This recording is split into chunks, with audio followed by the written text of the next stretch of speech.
when we talk about creating these markets, and this is where the IESO, but also we think of the value stack, there's been a lot of talk about the different values in energy efficiency or any DER.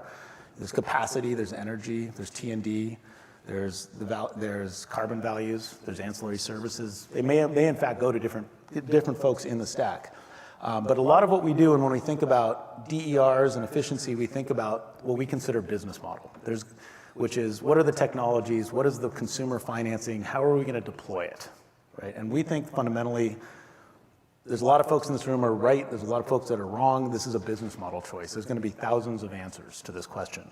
And that we should avoid, from a policy standpoint, picking technologies pretty much at all costs, because it's very, very hard to be right. There was a comment earlier about, the efficiencies of a DSO, for example, controlling a market, right? Which is that they can optimize for the most grid benefit. But I would challenge everybody that I think that's actually the existential problem, because I'm the one buying these services and I care about my benefit, not the grid benefit.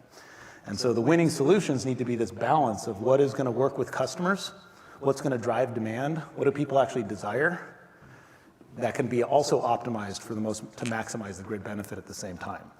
So when we talk about sending a pay-for-performance price signal, what we're talking about is valuing the aggregated impact to demand as a virtual power plant.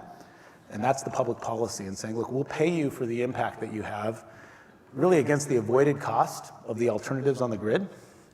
You go out and retrofit the buildings, install your smart thermostats, do a behavior campaign, whatever it is you're going to do that the customer actually wants. Sell them on comfort, sell the end customer on whatever works to drive demand.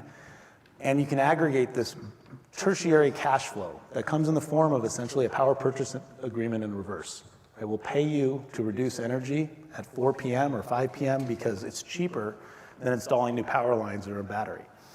And the you in that equation is not the end customer, but it's the company that's out, or the business that's out actually developing the technology and the business model to address the need. And let's leave the business model of how the customer finances their solution, what's actually sold to them, how the channel is managed. We'll leave that up to the business to compete and develop the types of products, the Teslas and the Nests and the type of innovative consumer products that we need are going to come from market competition, not from reports, not from regulators, not from consultants. It's going to be brutal and it's going to be competitive, and that's where the good ideas are going to emerge from.